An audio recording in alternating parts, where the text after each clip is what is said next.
So I'm just home from seeing Dune Part 2. I'm going to tell you out straight now, this is a 10 out of 10 movie. I'm skipping straight to the result. And why? This is one of the best movies I've ever seen in my entire life. Probably the greatest movie I've ever seen in my entire life. No spoilers here. Here's just my review that you can get excited for to see this movie when it comes out this Friday, the 1st of March. Honestly, I'm not even over exaggerating here. Dune Part 2 is the best movie I've ever seen in my life. I'm just going to say it out straight. And like, the more I've thought about it on the way home and the more I'm thinking about it now, I'm like, I have never seen something like that in the cinema before. Will I ever see anything like that again?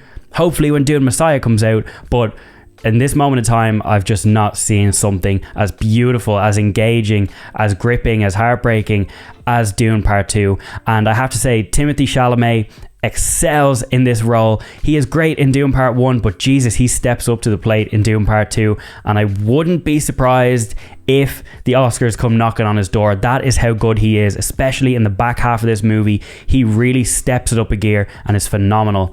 What Denis Villeneuve has done here, he is the director. He has created one of the best sci-fi movies I've ever seen. And as I keep saying, one of the best movies I've ever seen. This is going to be the new template for AAA blockbusters in the sci-fi genre. And basically as just a AAA movie as a whole.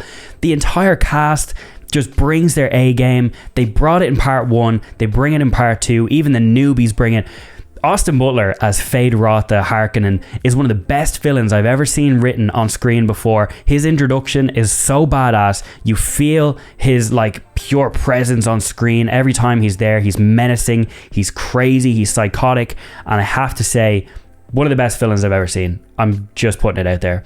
Florence Pugh was also great. I thought she was good. She brought an elegance to the role as well. Not a lot of screen time, but she was phenomenal. Zendaya steps it up a notch as well. Rebecca Ferguson was so good in this as well. She gets a lot more to do. I liked the route they went down.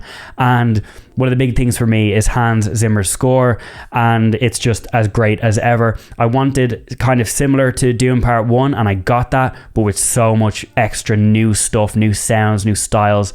This movie is just an absolute masterpiece from start to finish. I'm just lost for words. I think the action is 10 times more profound here than it is in Part 1, but the quiet low moments are also just as striking. I could go on and say so much more about this, but I actually just would be here all night, and all that I have to say to you is that Dune Part 2 lives up to the hype. It is as good as people are saying. At the moment that I'm recording this, it is the highest rated movie on IMDb of all time. I think it deserves that. I genuinely don't think I'm going to see another movie this year that's going to top Dune Part 2, and I'm probably not going to see one as good as this for a few years unless something blows me away.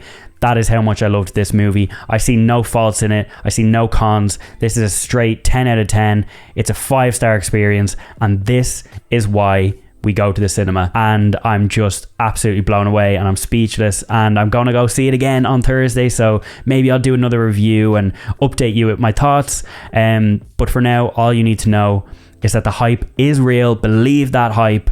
And if you have no tickets booked for Dune Part 2, you are going to miss out on one of the biggest cinematic events in history. Last thing I can say, congratulations to everybody who made this movie, because you have created something that is going to be burnt into my brain forever. So thank you.